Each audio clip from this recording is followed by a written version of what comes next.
Hi everyone, it's Wes from Moss Media again. Today I'm just going to have a quick chat about the buyer's journey. What is it and why is it important to what we do?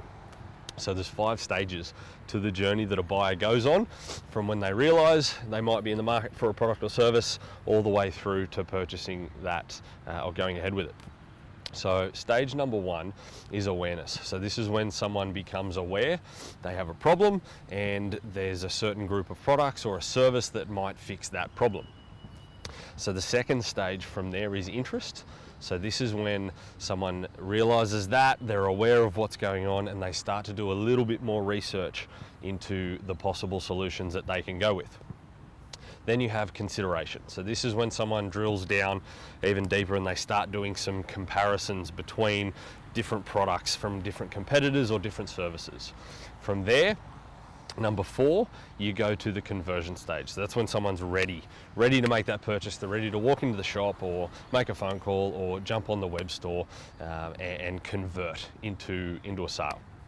And then lastly, you've got retention. So this is when they've purchased or they've dealt with you as a company, and now you've got the opportunity to really build a relationship with that person and strengthen their relationship with your brand or your company.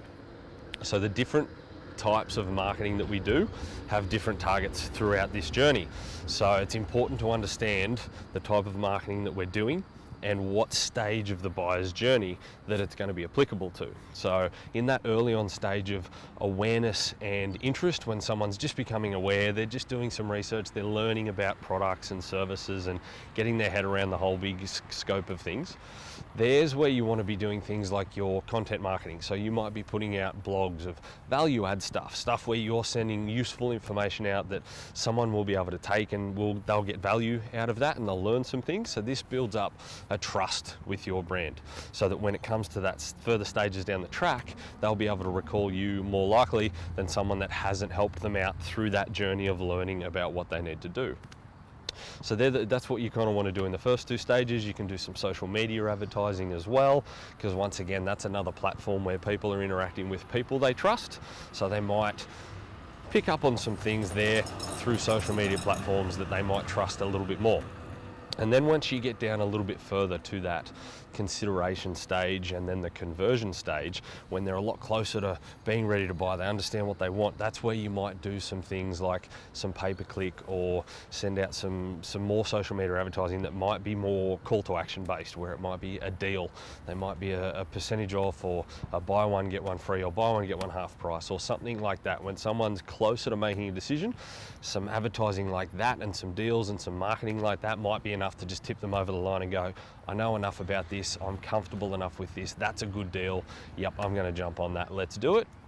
And then when you get to retention, that's where you can really build some brand champions that will then start sharing your blog posts on their own social media pages, sharing your social media statuses, and obviously build that repeat business when it comes time that they need the product again.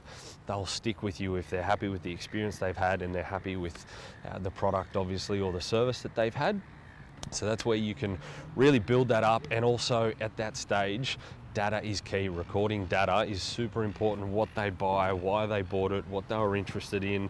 You might want to throw an offer out there like, on your next purchase you'll get 10% off, when you give them a coupon or something like that, to really spike that next purchase as well. And once they've purchased 2, 3 or 4 times, then they're more so into a habit of it, and chances are they're just going to stick with you and just continue to purchase from you over and over again. So that's a real simple snippet about the buyer's journey. I'll put a more detailed blog up so you guys can read into that a little bit more. Once again, if there's any questions or anything I've missed, please let me know, throw it in the comments.